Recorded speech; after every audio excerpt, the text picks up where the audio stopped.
So I just want to thank you for being here, and I want to introduce you to Herrin, who's our Deputy Director, who will tell you a little more about what Soulforce is up to today.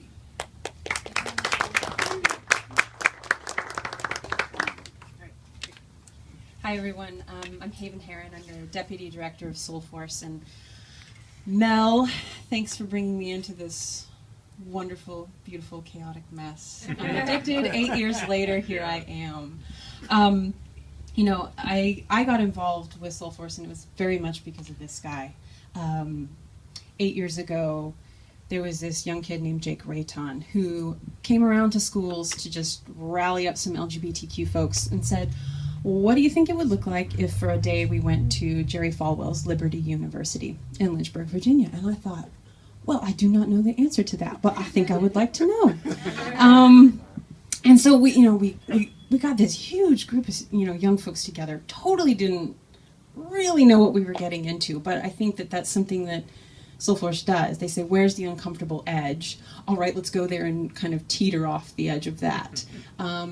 Because I think that we make the world wider for new and different kinds of activism. That's what we did with denominational work.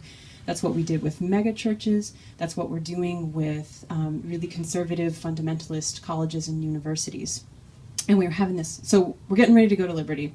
We're having this conversation. We're like, okay, it's the night before. We're going to go on campus. Jerry's been saying that we're just going to get arrested, and we're there for the media, and we just, all these ulterior motives and painting us in these pictures. And so the question comes, we're going to go on campus. They say they're going to arrest us. What do we do? At that moment, do we turn away? At that moment, do we walk on campus? And I really had not done that much activism, but I had like this little gut intuition that was like, well, it seems to me if we let Jerry define what our actions mean, we've just forfeited all of our power. And what are we doing here anyway? So it seems like I want to go on campus. And I think that is, to me, that is the beating heart of Soulforce, is that really quixotic and unconventional relationship to power. Here I am, 22-year-old Haven. I don't know about activism, but Jerry Falwell, guess what? I'm coming. Right? And, to me, that was such a visceral moment of, I am so powerful. I'm so powerful because I simply am going to show up, and I'm not going to let this idea of Jerry Falwell tell me who I get to be in the world and tell me what my actions mean. I know why I'm going on campus.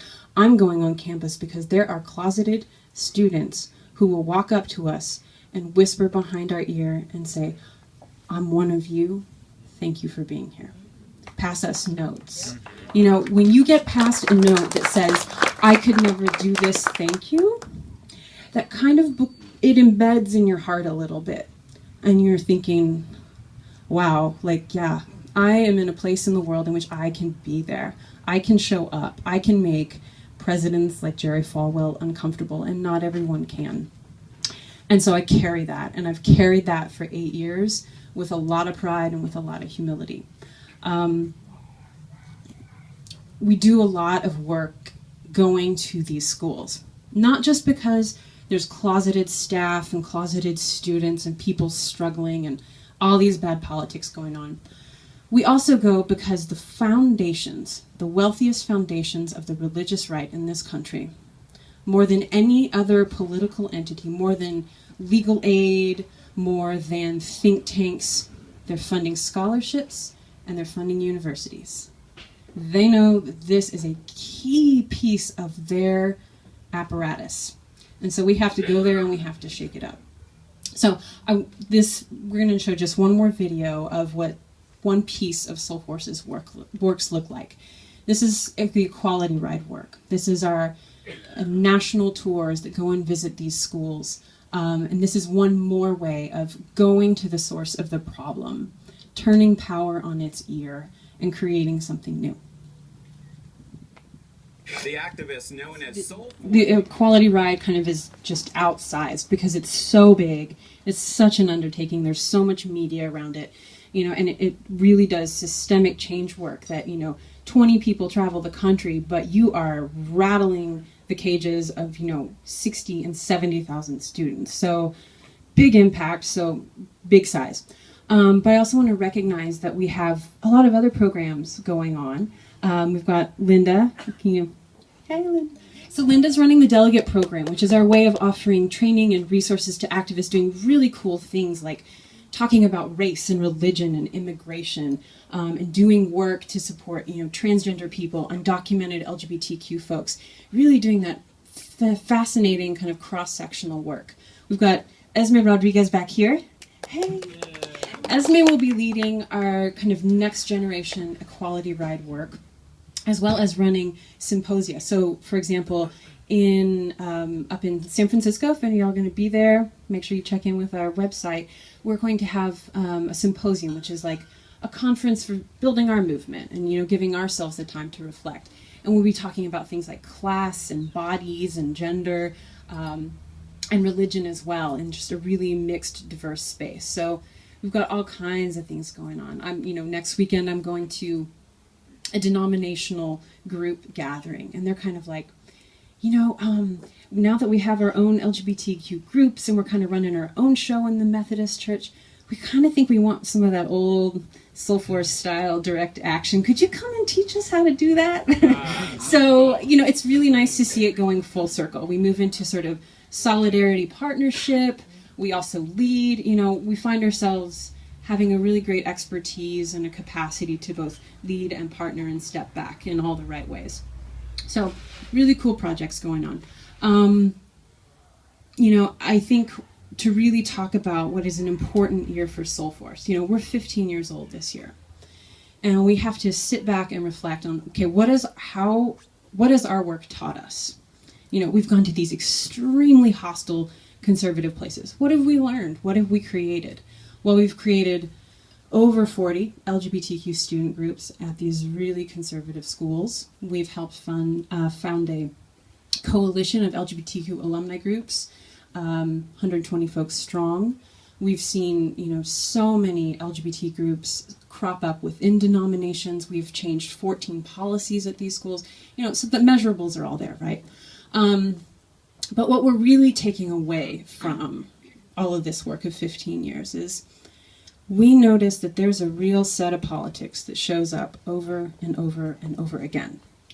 And that shows us that there's a real kernel of thought in there around fundamentalism. It's not just a coincidence that it looks the same all over this country, whether we're here at California Baptist in Los Angeles or, we're out at Notre Dame.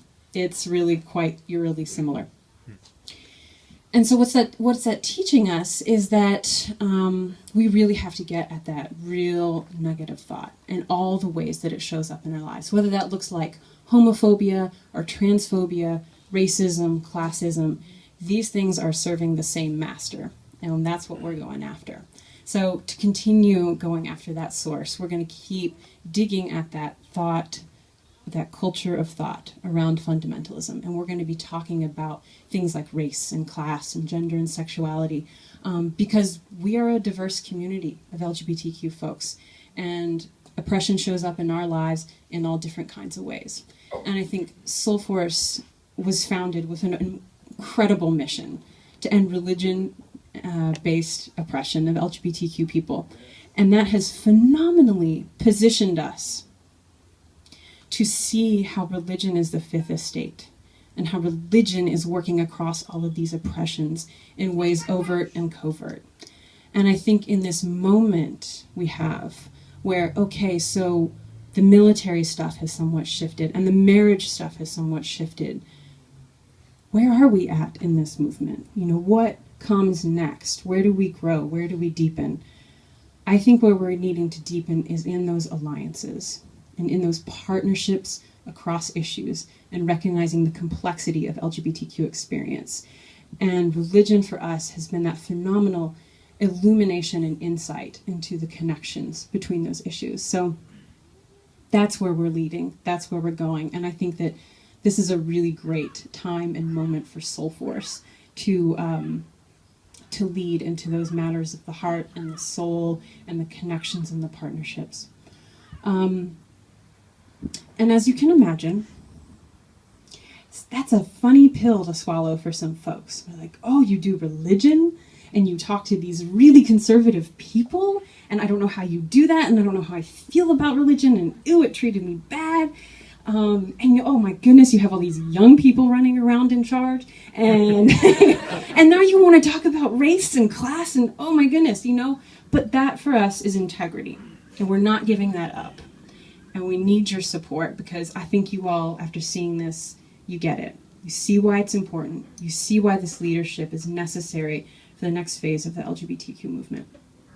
So as you are thinking about what you might be able to give, whether that is your time, I have 1,001 opportunities for volunteering. So let me know, because that is a way to give to Soulforce. But if you are thinking of a financial gift to Soulforce, I want to plant a couple numbers. 1, 225. That's the number of distinctly Christian, very conservative colleges and universities. 225. Churning out 1, disproportionate number of White House interns. 2, the most senators in the country. Important stuff, right? Another number I want to plant, 101. That's the number of schools we've managed to actually get to. That's where we go. And it's not easy. It requires a lot of training. You got to throw down the Bible if you're going to work with Soulforce, right? So that takes some training. So as you were thinking of what you might want to give and why you feel passionate about Soulforce, connect with me, connect with Linda, connect with Esme. We're here to answer questions. We're here to welcome your gifts with open arms. And so thank you so much for being here today, celebrating the work of Mike, celebrating the work of Mel, celebrating where Soulforce is going in the next 15 years. Thanks so much. Yeah.